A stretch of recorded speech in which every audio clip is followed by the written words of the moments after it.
Quero cumprimentar a todos com a paz do Senhor Jesus. Estamos aqui hoje para dar sequência no estudo do Evangelho de Lucas. Estamos entrando hoje no capítulo 9 e no capítulo 10 deste Evangelho. É o nosso sexto estudo já. Temos os estudos anteriores postados aqui no canal. Mesmo que você não os tenha visto, você compreenderá o estudo de hoje, não se preocupe. Mas eu vos convido a ver os anteriores também.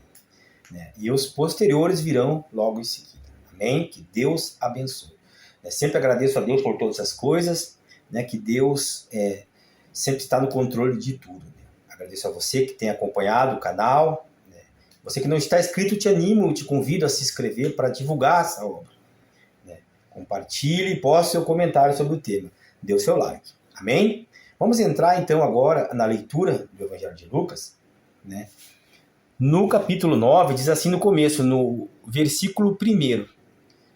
Jesus chamou os 12 discípulos e lhes deu poder e autoridade para expulsar todos os demônios e curar doenças. Então os enviou para anunciarem o reino de Deus e curarem os doentes. Ele disse: nessa viagem não levem nada. Vamos até aqui por enquanto, Lembrando que nós sempre temos os marcadores de texto, as canetas, aqui a nossa Bíblia, vos convido a ter a sua aí também, um caderno para anotações, para que a gente possa, mais adiante também, quando sentir na necessidade, retomar o estudo, olhar as anotações, e assim manter sempre a nossa mente avivadas. Amém?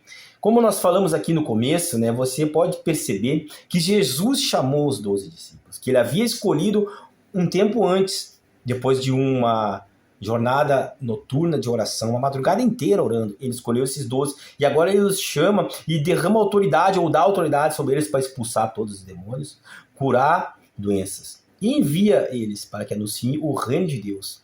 E ele disse nessa viagem, não levem nada. Então quem deu essa autoridade foi Jesus Cristo.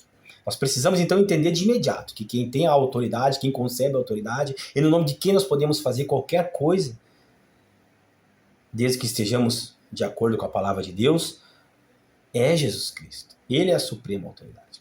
E logo ele diz, nessa viagem não leve nada. Aí ele diz, não leve nem bengala para se apoiar, nem sacola, nem comidas. Para entrar numa cidade, fiquem na casa em que forem recebidos, até irem embora daquele lugar. No versículo 5, mas se forem mal recebidos, saiam logo daquela cidade. E na saída sacudam o pó das suas sandálias, como sinal de protesto contra aquela gente. Os discípulos no 6, então saíram de viagem e andaram por todo o povoado, anunciando o evangelho e curando doentes por todas as partes. Veja que a primeira coisa era anunciar o evangelho. Depois curavam, eles operavam na esfera física e espiritual, como Jesus sempre fez, em todas as esferas. Porém, o ministério forte mesmo é a anunciação de um novo reino. E estes fizeram isso. Fizeram isso em nome de Jesus. Mas o interessante é que Jesus disse para não levarem nada. No literal da palavra, nós podemos até imaginar, não saiam sem nada mesmo, Mas claro que é. Por quê? Porque, na verdade, Cristo quer nos mostrar, e quer mostrar naquele tempo, que quem tem que estar na frente de tudo isso é Deus. O Espírito Santo de Deus é quem conduzirá o povo, quem conduzirá os discípulos, quem nos conduzirá. E se nós levarmos qualquer coisa com o intuito de pôr à frente de Deus, como que se Deus não tivesse na frente das coisas, como que se Deus não pudesse sustentar a sua obra, como se Deus não pudesse nos sustentar dentro de um ministério, nós não estamos de acordo com a vontade de Deus, tampouco de acordo com a liderança de Deus. Então nós precisamos deixar tudo realmente, no sentido de que nós precisamos confiar que Deus vai na frente. Se Ele mandou nós irmos, Ele vai na frente e não nos faltará nada.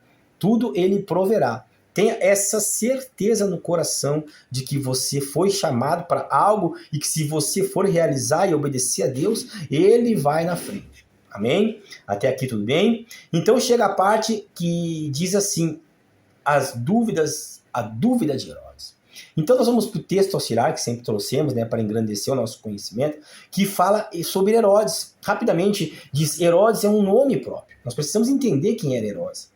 para que nós possamos entender a profundidade do que a palavra diz aqui. Então, Herodes vem do grego e pode significar heróico, ou também um canto heróico, que é uma combinação de palavras. Portanto, não era um título Herodes, mas um nome com um certo significado que caía bem para as autoridades. Então, Herodes era um nome que caía bem para as autoridades. De fato, na Judéia, onde estava Cristo naquelas épocas ali, Galiléia e tudo mais, no período da dominação romana, no tempo de Cristo, muitos soberanos romanos usaram esse nome de Herodes. O mais importante de todos é o Herodes o Grande, que morreu quando Jesus ainda era criança, lembrem? E ele morreu, então o José e Maria regressaram, porque eles haviam fugido, porque estavam sendo perseguidos, né? Ou iam ser perseguidos. Então regressaram depois da morte de Herodes o Grande. Também nos tempos do ministério de Cristo, que estamos falando agora, o seu soberano era Herodes, tecnicamente Herodes Antipas, filho de Herodes o Grande. Amém? Assim como também Pilatos, que é uma outra história, também é um nome próprio, mas vamos ficar até aqui no nosso texto auxiliar. E voltamos para a palavra, onde diz no versículo 7 do capítulo 9, preste bem atenção, Herodes, o governador da Galiléia, agora sabemos o que quer dizer Herodes, quem é Herodes, ouviu falar de tudo o que estava acontecendo. Herodes ouviu falar de tudo que estava acontecendo e ficou sem saber o que pensar. Grifamos aqui porque é importante nós percebemos que ele apenas ouviu falar. Ele não viu as coisas acontecerem, então até esse momento ele estava ouvindo falar. Pois alguns diziam que João Batista tinha sido ressuscitado, outros diziam que Elias tinha sido... tinha aparecido, outros ainda que um dos antigos profetas havia ressuscitado. Mas Herodes disse, né? Eu mesmo mandei cortar a cabeça de João. Quem será então esse homem de quem ouço falar essas coisas? Veja a importância de você, né, ou nós, ou mesmo aqueles discípulos lá antigamente, estarem propagando a palavra de Deus. Porque as pessoas estavam ouvindo falar já.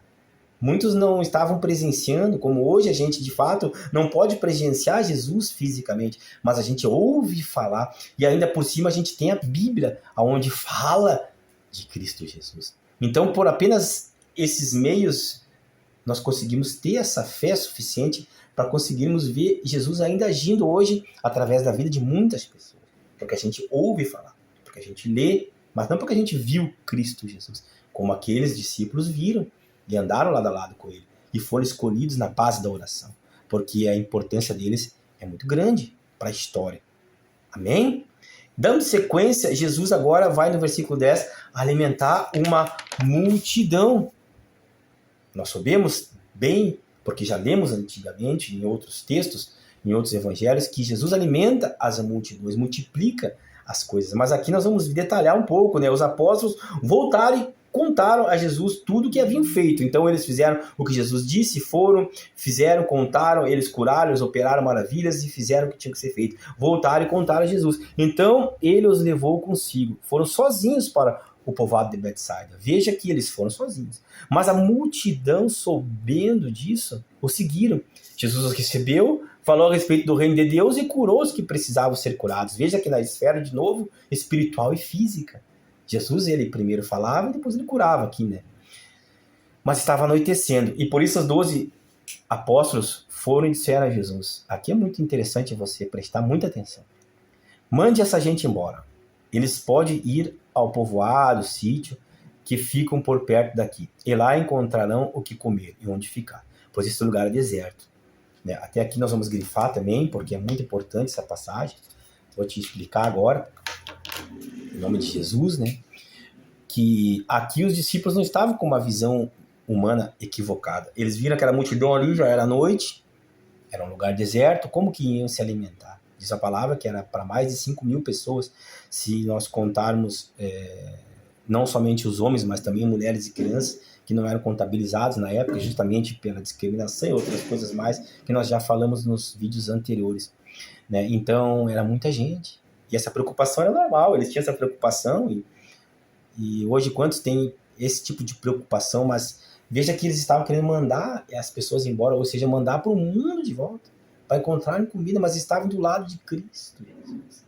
Aquele que realmente tem o pão da vida, o alimento que é necessário. Vocês pensam que Cristo ia deixar alguém passar fome ali, ou morrer, seja lá, sede que seja? Eles estavam ali junto com o Mestre, com o Filho de Deus, Não, mas é assim que muitas pessoas ainda hoje agem na hora da dificuldade da vida de outras pessoas, em vez de elas levarem Cristo, em vez de nós falarmos de Jesus, em vez de nós animarmos e propagarmos uma fé cristã, às vezes mandamos as pessoas, vão para o mundo.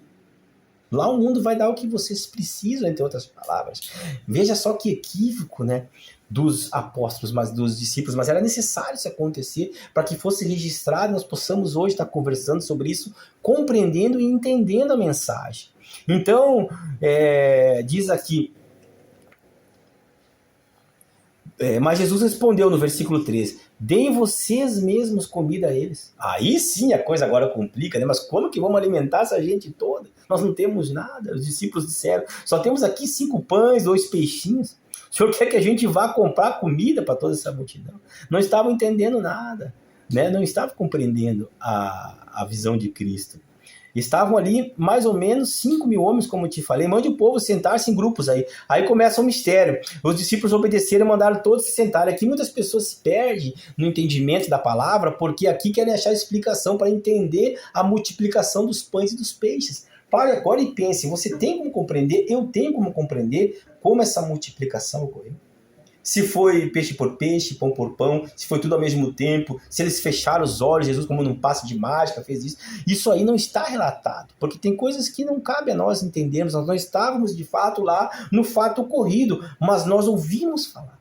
Nós temos a palavra, como Herodes ouviu falar. E nós temos que prestar atenção e depositar fé nisso aí. Aconteceu a multiplicação dos pães. Aconteceu a multiplicação dos peixes. E é isso que basta nós entendermos.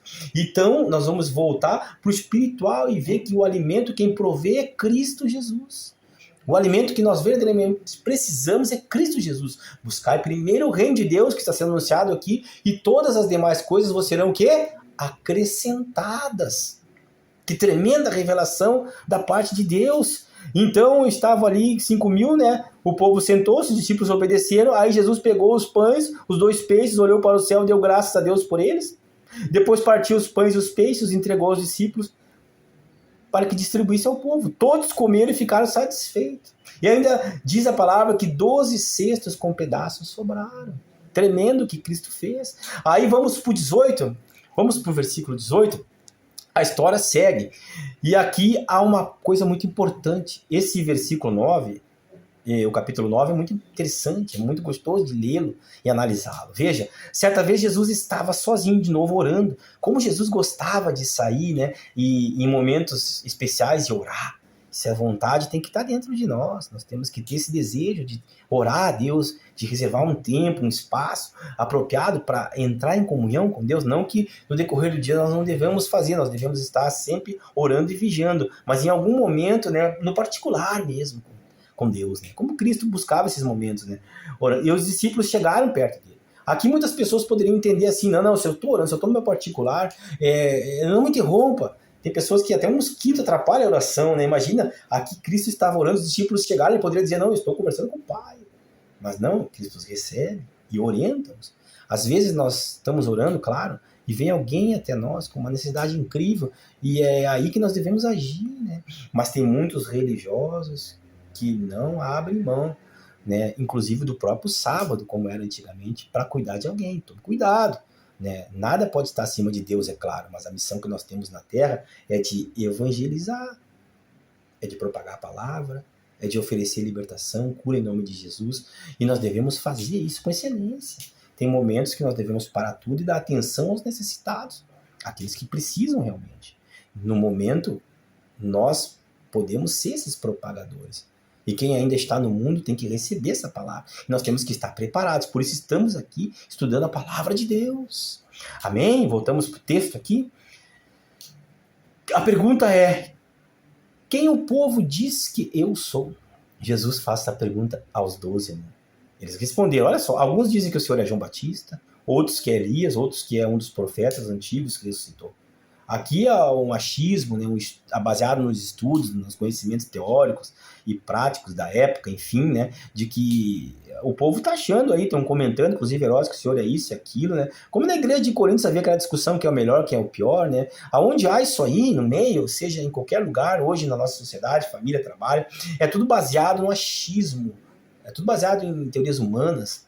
Nós sabemos que no espiritual, quem está acima de tudo é Cristo. Então, olha só, e vocês, né? Vocês, quem vocês dizem que eu sou? Aí Pedro respondeu, né? Obviamente por todos, eu creio, como se ele fosse um representante aqui, disse o Messias, que Deus enviou. Então nós vamos viver duas coisas aqui. A multidão vive no achismo, no estudo, enquanto que os discípulos estão na intimidade com Cristo Jesus. Eles sabiam bem quem era Cristo, embora não estivesse compreendendo ainda muitas coisas, como se fosse às vezes até bebês aprendendo, e eram realmente muito novos ali, estavam realmente começando a jornada com Cristo. Então eles tropeçaram muito, eles negaram, eles blasfemaram, eles traíram, eles fizeram coisas assim tremendas, mas Deus, né, sabia de tudo isso, ia acontecer. Né? Eu até não sei se blasfema, se é um termo correto de se colocar aqui, né? Mas enfim, eles falaram coisas que estavam equivocadas, muitas vezes equivocadas, vamos usar esse termo, né? E não blasfema, né? Mas é um equívoco, por falta de conhecimento, por falta de entendimento, por serem ainda muito meninos na fé, mas eles já sabiam quem era Cristo, né? Então, será que eu e você soubemos quem é Cristo?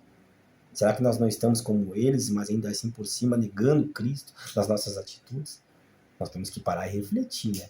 Nós sabemos que realmente é Jesus, aceitamos isso, realmente estamos fazendo o que realmente são os mandamentos que ele deixou escrito aqui. Veja então, intimidade ou achismo? Intimidade ou teoria? Segue a palavra. Jesus fala da sua morte. Então, Jesus proibiu os discípulos de contar isso, como ele sempre fazia, né? E o intuito disso, nós já conversamos em vídeos anteriores, né? Ainda não era o momento, quem sabe, não estavam preparados, seriam recebidos de uma forma equivocada, eles poderiam não entender, e o ministério, quem sabe, poderia até ruir. Então, Cristo tinha sabedoria no que estava falando. Não fala essas coisas. Essas coisas são para vocês, por enquanto. O Filho do Homem terá que sofrer muito. Ele está falando dele próprio. Eu vou sofrer muito. Ele será rejeitado pelos líderes judeus, para qual ele veio, e o povo, pelos chefes dos sacerdotes e pelos mestres da lei. Será morto no terceiro dia, ressuscitará. Que maravilha! Se alguém quer ser meu seguidor, aí ele explica, se alguém quer ser meu seguidor, se alguém quer andar comigo, se alguém quer ser como eu sou, se alguém quer fazer o que eu faço, que esqueça seus próprios interesses, que se esvazie de si, esteja pronto cada dia para morrer, como se cada dia tivesse que morrer por mim e por aqueles que eu vim. Como eu vou morrer? E me acompanhe. Pois quem põe seus próprios interesses em primeiro lugar nunca terá vida verdadeira. Né? Os interesses primeiros têm que ser os interesses de Cristo Jesus, porque ele, representante de Deus, filho de Deus, o único filho do Senhor nosso Deus, trouxe realmente a verdade, nos mostrou quem devemos amar, nos mostrou como devemos amar, nos mostrou como fazer, nos mostrou o caminho. Então ele é sobre todas as coisas. Mas quem esquece a si mesmo por minha causa terá vida verdadeira. Então o caminho dos discípulos de Cristo é negar a si mesmo, morrer para si, seguir a vontade de Deus, perder a vida para que outros possam viver. Como que o mundo pode compreender isso? Como que o mundo pode amar os inimigos? Como que o mundo pode amar alguém que fez mal para você? Como que nós podemos amar alguém que nos prejudica? Nós temos que amar as pessoas que muitas vezes falam até mal de nós. É uma visão de um reino revés ao reino que o mundo entende como reino. Que rei, que líder vai entender que o verdadeiro líder tem que ser submisso. O verdadeiro líder para o mundo tem que se impor de uma forma monárquica, ditatorial, democrática, comunista, não sei, mas o líder é o chefe, é ele que fala e amém. O líder tem que ser servido, a visão mundana, claro, mas Cristo traz a visão de que o líder verdadeiro é servo. Ou seja, o líder verdadeiro tem que liderar primeiro o seu interior, o seu coração, tem que saber discernir o certo e o errado, tem que saber entender, tem que se fazer pequeno, tem que se fazer às vezes de louco para ganhar muitos. Esse é o líder paciencioso, calmo, tranquilo, que sabe o que é certo, mas que não impõe nada por duras penas, que não impõe nada forçado, mas que por amor ganha as pessoas para Cristo Jesus. Então tá, até aqui estamos compreendendo bem. Então ele diz que não é possível que alguém tenha vergonha de mim, né, dos ensinamentos, porque se o Filho do Homem também terá vergonha dessa pessoa. Eu não se envergonhe de Cristo, dos seus ensinamentos, porque senão Deus pode se envergonhar de nós. De uma forma, claro, entre aspas, né, mas não tenha vergonha das coisas de Cristo Jesus. O mundo tem que nos olhar e ver que nós somos diferentes. Diferentes no andar, no falar, no vestir, no se comunicar, diferentes, né? E muitas vezes isso causa constrangimento, porque nós se vestimos diferente, nós falamos diferentes, nós agimos diferente, nós vamos em lugares diferentes. Nós temos um comportamento que o mundo não compreende. Os prazeres da carne não são nossos prazeres. Nossos prazeres são espirituais. Nosso prazer é servir e não ser servido, entre tantas outras coisas. Como que o mundo vai entender? Mas Cristo sabe o que está falando. E nós sabemos que queremos obedecer. Então eu afirmo a vocês que estão aqui, algumas pessoas que não morrerão antes de ver o reino de Deus. Mas enfim, vamos entrar no versículo 28, onde Jesus tem um encontro ali com Moisés e Elias, né? Nós vamos ver que em um determinado ponto disso, né? Pedro se levanta e diz: mestre, como é bom estarmos aqui, vamos armar 3 barracas, uma para o Senhor, outra para Moisés e outra para Elias, no versículo 33. Por que ele diz isso? Porque seus companheiros estavam dormindo profundamente, mas acordaram e viram a glória de Jesus e os 2 homens que estavam com ele. Viram a glória, e Pedro diz: vamos armar uma barraca para vocês 3, né? Uma para Jesus, uma para Moisés, uma para Elias. Aqui, nesse momento, os discípulos ficaram com medo, mas nesse momento automaticamente Deus se manifesta. Ele ainda estava falando quando apareceu uma nuvem e os cobriu. Os discípulos ficaram com medo quando a nuvem desceu sobre eles. E da nuvem veio uma voz que disse, Deus falando, veio uma voz que disse, da nuvem: este é meu filho, meu escolhido, escutem o que ele diz. Ou seja, não equipare Jesus a ninguém. Muitas pessoas hoje estão comparando Cristo a outros sacerdotes, a outros profetas. Muitas religiões tiram a natureza divina de Cristo, tiram a divindade de Cristo, tiram que Cristo é filho de Deus e o equiparam a outros homens. Aqui, se essas 3 tendas fossem postas ali, eu entendo que teria sido equiparado Cristo a Moisés e Elias. Cristo é maior que os anjos, Cristo é maior que os sacerdotes, Cristo é maior que a lei, Cristo é o Filho de Deus, próprio Deus na terra naquele momento. Então não há como compará-lo, e hoje é o erro de muitas religiões, né, que querem diminuir a divindade de Cristo, colocando ele no mesmo nível de outros homens da Bíblia, inclusive, como Moisés e Elias. Deus, já sabendo disso, já diz: não, Pedro não sabe o que está falando. Olha a tamanha loucura que Pedro está querendo fazer. Mas ele mostra aqui, né, a verdade. Graças a Deus, hoje nós compreendemos que Cristo está acima de tudo. Amém? Aí ele parte para as curas. Veja que ele vai curar um menino no 37. No dia seguinte, eles desceram do monte e uma grande multidão veio se encontrar com Jesus. Aí um homem que estava no meio do povo começou a gritar: mestre, peço ao Senhor pelo meu filho, né? Meu único filho, um espírito mau o agarra. Veja que há um espírito mau que o agarrou. Também há um espírito bom lá no começo, que nós vimos, que tomou posse dos discípulos e eles foram então operar em nome de Jesus. Maravilhas!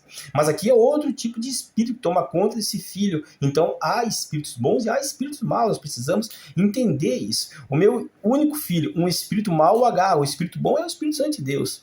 E de repente o menino dá um grito e começa a ter convulsões. Olha o que faz o espírito mau na vida de uma pessoa. O espírito mau trata e não solta de jeito nenhum. Já pedi aos discípulos do Senhor que expulsassem o espírito mau, mas eles não conseguiram. Nesse momento aqui, eles não conseguem.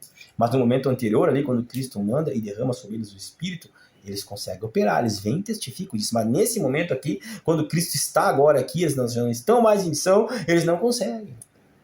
Porque ainda não havia permanência constante, talvez, do Espírito Santo de Deus na vida deles. E aí ia e vinha, oscilava, quem sabe. Mas era certo que isso aconteceria, porque estava no começo da caminhada.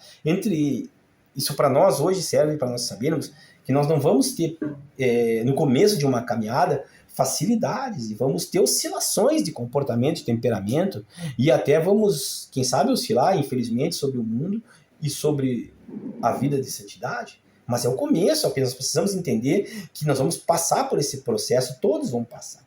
Mas que em um determinado momento da vida tem que dizer um basta, e se firmar a rocha com Cristo Jesus. Que esse momento seja hoje, em nome de Jesus, né? E que nós possamos receber o alimento mesmo sólido, e possamos entender e compreender a nossa necessidade de estarmos sempre buscando, sempre vigiando, sempre orando, sempre em constante comunhão, porque é um dia de cada vez. Amanhã tem que começar tudo de novo a nossa luta. Então tem que começar tudo de novo a nossa busca. Se nós fraquejarmos, vamos retroceder. Então, e não pode acontecer isso. Né? Veja então que nesse momento eles não conseguiram curar e libertar esse espírito. Aí Jesus entra com a providência e fala mais uma vez. E ele diz, ó, gente de má e sem fé, aqui está o segredo, sem fé. Até quando ficarei com vocês? Até quando terei que aguentá-los? Então disse ao homem, traga o seu filho aqui, mandou trazer, deu uma hora, traga logo o filho aqui. Quando o menino estava chegando, teve um ataque. E os demônios jogou no chão. Veja que o demônio se manifestou ali, mesmo na presença de Cristo. Então Jesus deu uma ordem ao espírito mal. Apenas ordenou, curou o menino e entregou ao Pai. Todos ficaram admirados com o grande poder de Deus. Apenas uma ordem de Cristo, os demônios na hora saíram. E é assim até os dias de hoje, apenas uma ordenança de alguém que tem uma fé suficiente para isso, uma caminhada, uma santidade adequada, dá uma ordem em nome de Jesus, é claro, e tudo que está de ruim na pessoa ali vai ter que sair. Vai ter que sair. Jesus fala outra vez da sua morte, então Jesus segue falando no versículo agora 40, estamos quase partindo para o final do capítulo 9, né? Ele dá uma... Fala outra vez, né? Todos estavam admirados com o que Jesus fazia, ele disse aos discípulos, não esqueça o que eu vou dizer a vocês, o Filho do Homem será entregue nas mãos dos homens. Está alertando, porque parece que ele tem que alertar, porque parece que é difícil de entender. Para nós hoje é fácil compreender o que aconteceu, porque já aconteceu, mas naquela época não dava para entender. Poxa, mas o Senhor, meu Jesus, né, está fazendo todas essas maravilhas, vai ter que sofrer tudo isso. Quem é que pode entender a dor e o sofrimento causado por uma injustiça? Não tem como aceitar isso aí. Naquela época eu estou me referindo. Eu tento me colocar na mente dos discípulos e tento imaginar como que eles não entendiam. Mas é claro, quem é que vai entender uma coisa dessas, né? Nós podemos entender hoje facilmente porque já se aconteceu os fatos. Nós lemos a Bíblia, temos fé, nós ouvimos falar, temos fé, e nós criamos e entendemos, porque nós soubemos que já aconteceu. Nós não estamos vivendo o fato, né? Hoje, algo que pode ser assemelhado a uma dúvida muitas pessoas têm, uma dúvida que muitas pessoas têm que se equipara às dúvidas daquele tempo, é a segunda vinda de Cristo. Né? Muitas pessoas não conseguem crer, imaginar, porque de fato parece às vezes que não vai acontecer, porque já se passou quantos anos, milhares, e as pessoas sempre falando dessa vinda e Cristo não volta. Daqui a pouco ele volta, eu sei que vai voltar. E aí aconteceu o fato e as pessoas posteriores vão crer com mais facilidade, porque já aconteceu. Aí essa fé já não tem o valor da fé que hoje tem se você crê na vinda ou na segunda vinda de Cristo Jesus. Então é preciso ter fé antes que as coisas aconteçam. Essa fé tem um valor inestimável. Depois que já aconteceu, fica mais fácil ter a fé, porque já aconteceu. É por aí o raciocínio, né? Eu espero que eu tenha sido claro e que você possa ter compreendido, né? Se você não compreendeu algo, por favor, poste no comentário. Nós vamos estar conversando ali. Amém? Deus abençoe. Vamos dar sequência, então, para terminarmos no capítulo 9. E quem é o mais importante? Os discípulos começaram a conversar sobre qual deles era o mais importante. Diante da possibilidade eminente de uma partida de Jesus, que ele já estava relatando, já começam os boatos. Mas quem é o melhor? Quem é que vai assumir, né, entre outras palavras? Quem é que vai ficar na frente? Aí Jesus dá um ensinamento tremendo, sabia que eles estavam pensando. Então pegou uma criança e pôs do seu lado. Uma criança, nós precisamos entender que era alguém que não tinha muito valor naquela época. Uma criança era uma pessoa que não tinha direito como hoje tem. Criança, mulheres pobres, que o evangelho foca muito. E ele bota uma criança lá e diz, aquele que por ser meu seguidor receber essa criança, estará recebendo a mim. A quem me receber estará recebendo aquele que me enviou. Pois aquele que é o mais humilde entre vocês, esse é o mais importante. Né? Nós sabemos que Jesus quis dizer bem aqui, né? Aquele que parece que não é nada, esse é o mais importante. Aquele que pensa que é algo no reino de Deus, esse não tem espaço. Quem é alguém no reino de Deus é Jesus. É Jesus Cristo que é soberano sobre todas as coisas. As demais pessoas, como nós, somos meros coadjuvantes perto de Cristo. E quando ele bota uma criança, é como se ele botasse uma mulher, um deficiente, dissesse, quem amar estes? Todos esses que ninguém ama, e esse será alguém no reino de Deus. Esse é o mais importante no reino do Senhor nosso Deus. Amém? E a discussão termina por aqui. Eu creio que eles possam ter entendido algo. Nós hoje entendemos. E buscamos essa diminuição e o crescimento de Cristo, né? Que ele cresça que eu diminua. E que eu possa entender e amar aqueles que ele veio e amou. Que o mundo rejeita. Só assim, então, eu posso ter uma oportunidade de encontrar minha salvação, de receber minha salvação. Claro que isso é muito mais profundo, que nós estamos resumindo de acordo com o que o texto diz. Amém? Quem não é contra você é a favor de você. Havia homens que já expulsavam demônios pelo poder do nome de Jesus. E eles queriam proibir de fazer isso, porque não andavam com eles. Então Jesus disse a João e aos outros discípulos, não o proíbam, pois que não é contra vocês, é a favor de vocês. Né? Então tem muitas pessoas fazendo algo e outras criticando, não às vezes porque não estão na mesma determinação religiosa. Olha só, tem pessoas falando, pregando, operando em nome de Jesus e as coisas estão acontecendo. Às vezes é em determinada religião, determinada bandeira de igreja, às vezes é outra.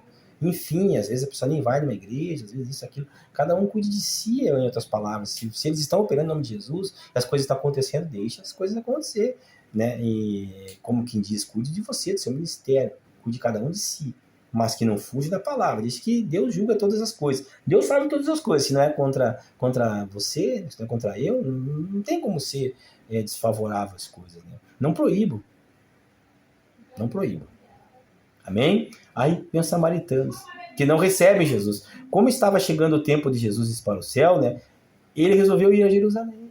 Então mandou que alguns mensageiros fossem na frente, no caminho eles entraram em um povoado na região de Samaria, a fim de preparar um lugar para ele. Né? Mas os moradores dali não quiseram receber Jesus, porque samaritanos e judeus não se davam, eram inimigos. E o ódio do judeu em cima do samaritano era maior do que o próprio samaritano sobre o judeu. Então o judeu tinha muito mais raiva e ódio do que o samaritano, em cima do samaritano. Por uma série de fatores que já conversamos em outros vídeos anteriores, que vos convido de novo a revê-los, né? Ou a olhá-los, se não os viram. Né? Que está gravado aqui, os vídeos anteriores falam muito bem sobre os samaritanos. Quando seus discípulos Tiago e João viram isso, disseram, olha só a reação deles. Aqui é incrível, no versículo 54, grifamos aqui, porque é importantíssimo a reação deles quando eles viram que Jesus não foi recebido. O Senhor quer que a gente mande descer fogo do céu para acabar com essas pessoas? Primeira coisa, eles entendiam o poder de Deus e sabiam que isso era possível. Em nome de Jesus, eles poderiam até realizar isso aí. Matar, aniquilar com todos ali. Mas olha só se o evangelho é para isso. Aqui demonstra ódio, rancor, raiva, ira, tudo que é coisa ruim. Não é para isso que Cristo veio, não é isso que nós devemos ter nos nossos corações. Jesus virou-se para eles, repreendeu de imediato. E aí partiram para outro povoado. Poderia Cristo dizer, sim, as coisas aconteceriam, porque em nome de Jesus podemos fazer isso, mas isso não é assim que Cristo quer que as coisas sejam. Nós vamos receber muita negatividade, muitas pessoas vão falar contra, não vão nos receber, vão falar mal, vão criticar, vão até tentar nos fazer mal, mas e aí que nós vamos mostrar que nós somos verdadeiramente cristãos e conhecemos a doutrina cristã. Essas pessoas, para amá-las. Mais adiante você vai ver lá na palavra do bom samaritano, que está tudo interligado, nós ainda vamos ver no final do vídeo de hoje, né, que realmente nós devemos agir contrário ao que o mundo, contrário ao pensamento do mundo. O samaritano que era odiado pelo judeu, demonstrou lá adiante, você vai ver, o verdadeiro amor que Cristo ensinou. Então aqui, se os discípulos fizessem isso, realizassem esse fato, estaria totalmente contrário à doutrina de Cristo, que nos ensina, entre outras coisas, a amar os nossos inimigos, a amar aqueles que nos odeiam, a dar a tapa, se levamos um tapa, dar o outro lado, para que também levamos outro tapa, e assim por diante. Algumas pessoas que queriam seguir Jesus, então, né? E terminamos aqui o capítulo 9. Quando Jesus e os discípulos iam pelo caminho, um homem disse a Jesus, eu estou pronto a seguir o Senhor para qualquer lugar. Então ele disse, as raposas têm suas covas, os pássaros seus ninhos, mas o filho do homem não tem onde descansar. Aí ele disse para o outro homem, venha comigo. Senhor, primeiro deixe que eu volte e sepulte meu pai. Aqui muito equivocado, como se o pai dele tivesse ali morto e ele precisasse sepultar, mas não. Isso quer dizer um pensamento da época que ainda hoje existe, é que a gente quer esperar muitas coisas acontecerem para seguir a Cristo. Como quem diz assim, espera meu pai morra, né? Eu o enterre, para que eu então possa fazer o ministério com o Senhor. Assim, não, largue tudo e venha agora, você não sabe o dia de amanhã. É assim conosco, nós podemos dizer assim, não, eu vou esperar tal coisa acontecer, amanhã eu vou na igreja, Amanhã eu vou me entregar para Deus, amanhã eu vou seguir o ministério, amanhã eu vou para lá, amanhã eu vou para cá. Você não sabe o que vai acontecer amanhã. É loucura. Faça hoje o que tem que ser feito para Cristo. Tome hoje a decisão de segui-lo. Não olhe para trás, não imagine que você pode fazer isso só quando isso acontecer. Não faça hoje o que tem que ser feito. Amém? É ensinamento de Cristo tremendo que muitas pessoas não estão compreendendo e estão pensando equivocadamente, não entendendo o mistério.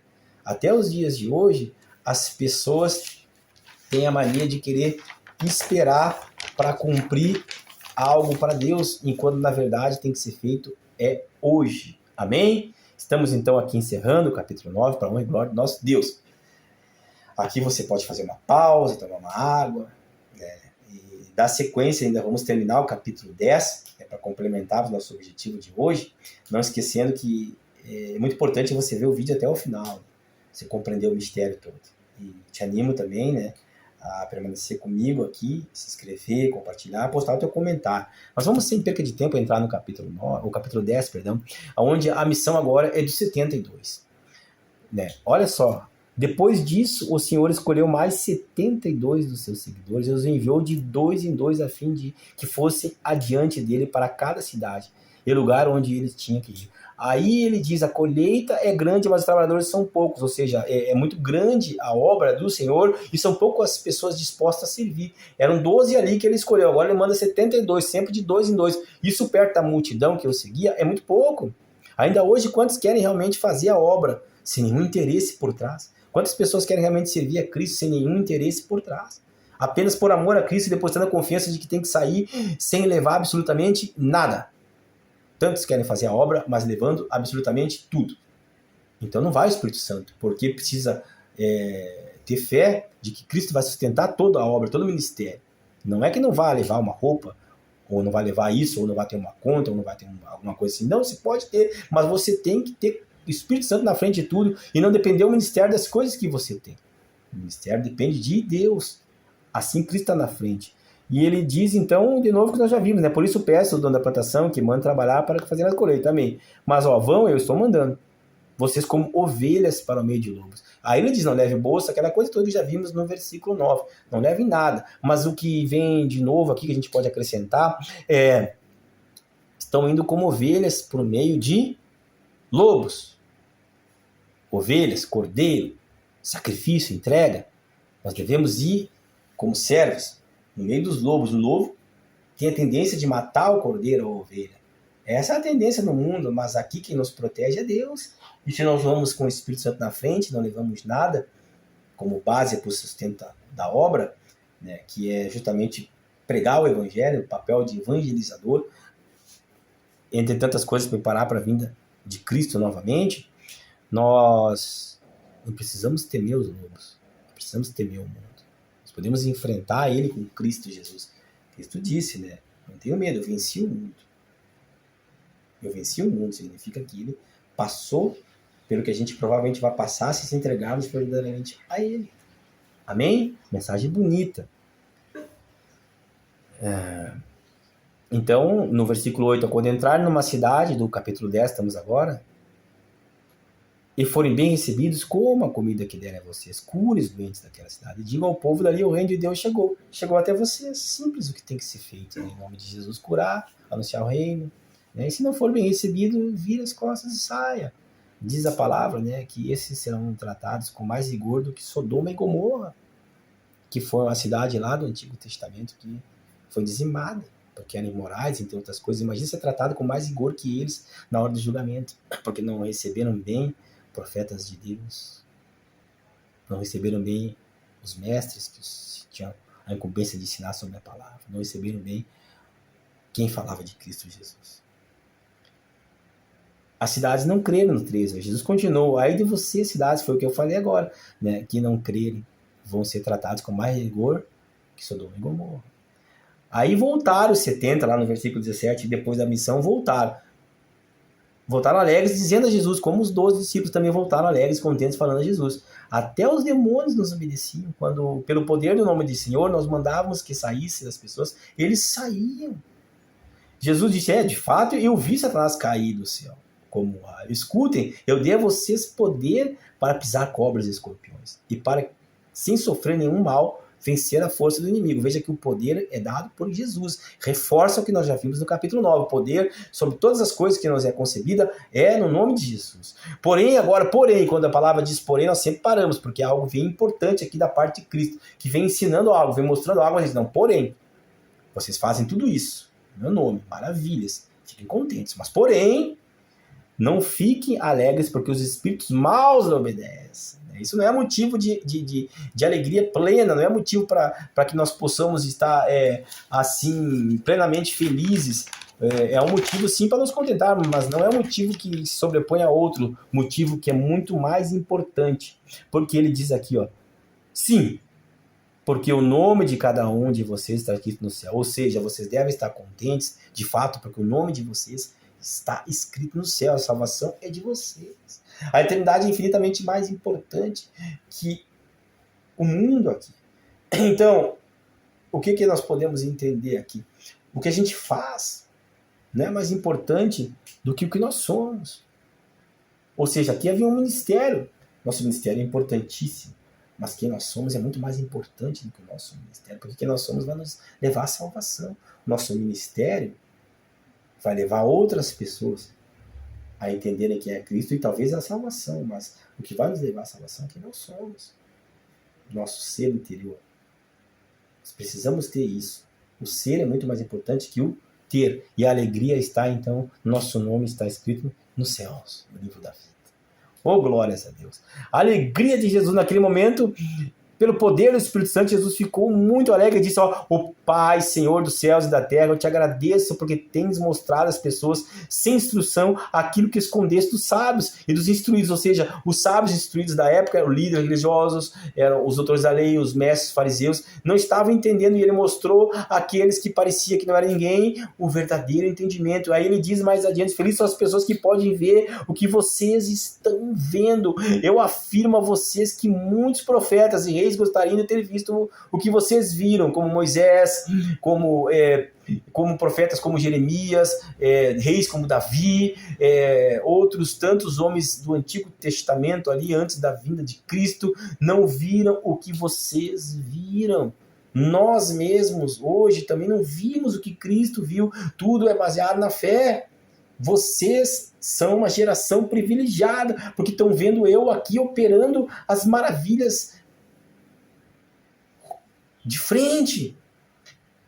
Dá para imaginar isso? Dá para imaginar Cristo Jesus agora pregando e nós observando Ele pregando?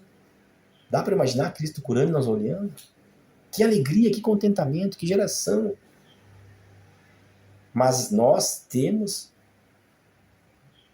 ouvido falar, nós temos escutado testemunhos, nós temos a palavra de Deus. E isso nos contenta, nos alegra o coração. E as mesmas coisas que eles fizeram, nós também podemos fazer. Em nome de Jesus, sempre, nós podemos fazer. Se nós buscarmos andar segundo os seus ensinamentos. Amém?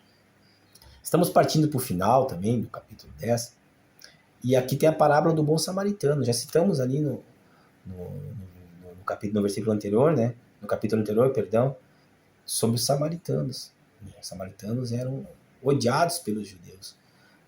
Então, por isso que Jesus os cita muito, inclusive para nos dar um entendimento. Ele diz assim, ó, um mestre da lei se levantou e, querendo encontrar algumas provas contra Jesus, perguntou.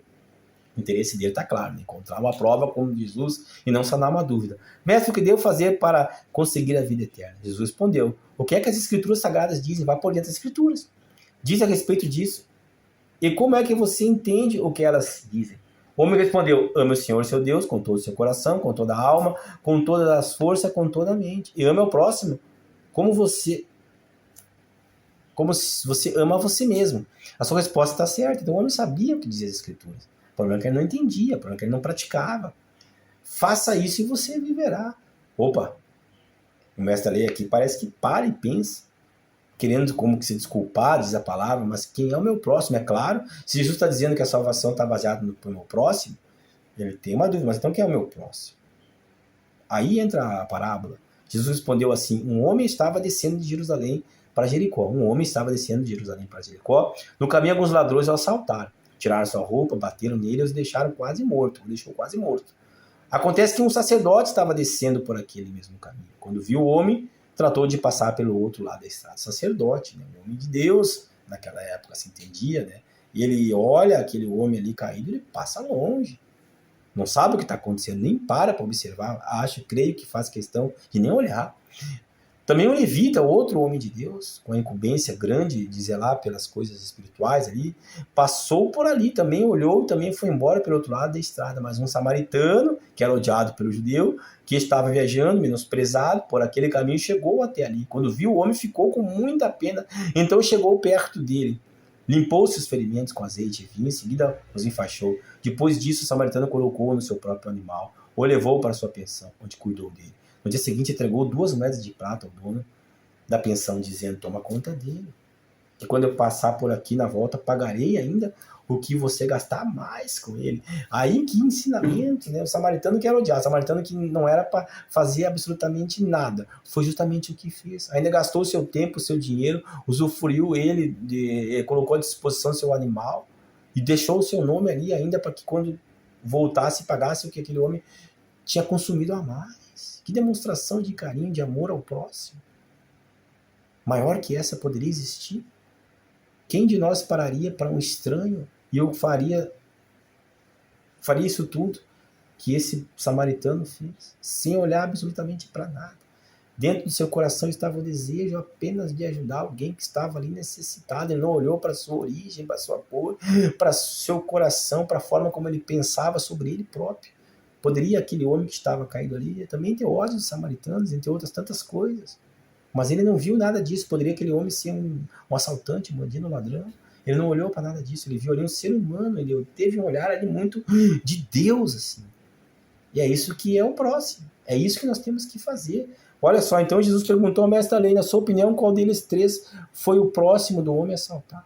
Aquele que o socorreu, respondeu o mestre da lei. Jesus disse: pois vai e faça a mesma coisa. Para nós é isso ainda hoje. Nós devemos sair e fazer a mesma coisa. Amém? Vamos ao final.